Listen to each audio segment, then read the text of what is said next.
خارج الكرة علي معلول، يمشي كرة من عليه يوسط الميدان، علي كوكا الشحات علي ممتازة من معلول، ولد جول معلول علي معلول خطيرة جدا، والهدف الأول للنادي الأهلي.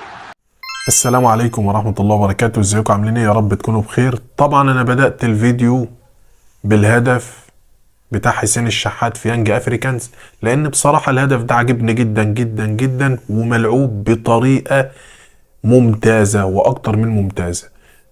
ازاي؟ اقول لك ازاي. محمد عبد المنعم خرج بالكرة لحد نص الملعب وبصل علي معلول وشه المرمى شوبير، قام لافف بص الكرة لكوكا. كل اللي انا بتكلم فيه ده ان علي معلول عمل كل حاجة في اللقطة دي. علي معلول اول ما استلم الكرة من محمد عبد المنعم قام لافف 360 درجة وقام بص لكوكا، عينه كانت على كوكا، قام بص لكوكا، كوكا ريحها له تاني لان علي معلول ما وقفش، بصله الكرة وجري استلمها منه، قام رايح لحسين الشحات ناحية الشمال خالص، بص الكرة لحسين الشحات، حسين الشحات لعبها له من مرة واحدة لان علي معلول مكمل بعد ما بصل لحسين الشحات. الشحات عارف بيعمل ايه، قام لعبها له من لمسة واحدة وراح ناحية خط المرمى.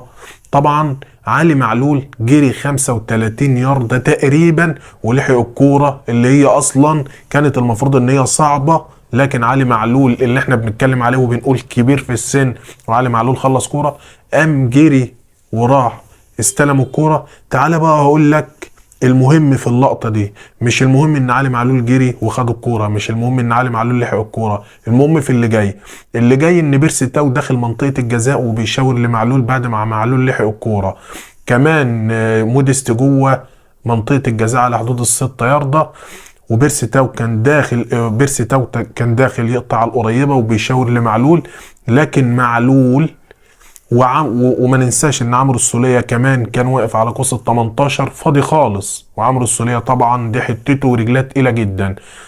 معلول قرر يعمل اللي مفيش حد فينا او في الفرقتين توقع ان حد يعمله، مفيش حد في الجمهور توقع ان علي معلول يعمل الكلام ده. علي معلول قرر يدي الكرة للاعب مش موجود في الكادر خالص، ولو لاحظنا وركزنا في الهدف، وعلي معلول قرر يعمل اسيست خيالي طبعا زي ما احنا عارفينه، اسرع ديليفري في مصر.